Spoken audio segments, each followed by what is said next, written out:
அனைவருக்கும் வணக்கம்.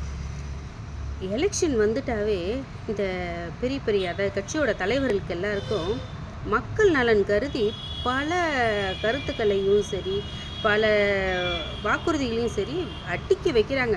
இந்த 5 வருஷத்து சாதனை என்ன? 5 வருஷத்தில் என்ன பண்ணீங்க? அப்படின்னு சொல்லி சில மக்கள்கள் கேட்கறதுக்கு அதுக்கு ஆன்சர் எனக்கு தெரியும். அடுத்த 5 வருஷத்துக்கு என்னென்ன திட்டங்கள் போட்டு மக்களுக்கு சொல்லலாம் அப்படின்னு சொல்லி எழுதிட்டு இருப்பாங்கன்னு நினைக்கிறேன். அந்த 5 வருஷம் ஒரு சில ப்ரொசீஜர், அதாவது நிறைய இலவசம் கொடுப்பாங்க, அது கொடுப்பாங்க, இது கொடுப்பாங்க. அந்த இலவசங்கள் கூட ஒரு சில மக்களுக்கு அப்படின்னு சொல்லிட்டு நிறைவேற்றுவாங்க. அந்த நிறைவேற்றும் போது அதுலேயும் ஆனா ஆனா அக்கு இக்கு எல்லாத்தையும் வச்சு விட்டுட்டு இது இவங்களுக்குலாம் உண்டு, இது இவங்களுக்குலாம் இல்லை அப்படின்னு சொல்லி தடை செஞ்சுருவாங்க.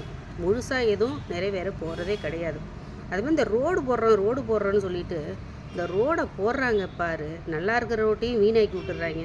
அப்படியே பாலிஷாக மொழுன்னு இருக்கிற மாதிரி இருக்கும். அது 2 மாதத்துக்கு மொழுன்னு இருக்கிறதே பெரிய விஷயம். போட்ட ரோட்டையே திருப்பி நோண்டி ரோட்டை போட்டுட்டு உட்காந்துருக்க வேண்டியது. அந்த ரோடு போடுற காசை மக்களுக்கு செலவு பண்ணனா கொஞ்சம் யூஸ்ஃபுல்லாக இருக்கும். இவ்வளோ பேருக்கு வேலை வெட்டி இல்லை, காசு பணம் கிடையாது, நிலம்லாம் ஒன்றுமே இருக்காதுன்னா தள்ளுபடி பண்ணுறாங்க. மகளிர் சுய உதவிக்குழுவில் தள்ளுபடி பண்ணியிருக்காங்க. மகளிர் சுய உதவிக்குழு அரசாங்கத்தில் எத்தனை பேர் இருக்காங்க?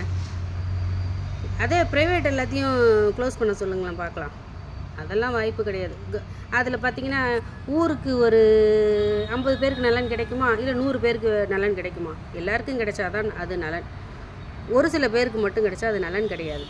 அது வாக்கு தனக்கு தேவைன்னா வந்து கராங்கரான்னு கத்தி ஓட்டை வாங்கிட்டு போயிடுறீங்க. அதுக்கப்புறம் நாங்கள் உட்காந்து 5 வருஷத்துக்கு கராங்கரான்னு கத்திக்கிட்டு கிடக்கணும்.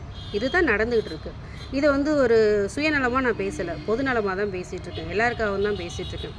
மாதம் 1000 ரூபா முதலமைச்சர் கொடுத்தாரு அப்படின்னு சொல்கிறீங்க. ஆமாம், முதலமைச்சர் கொடுத்தாரு தான். அந்த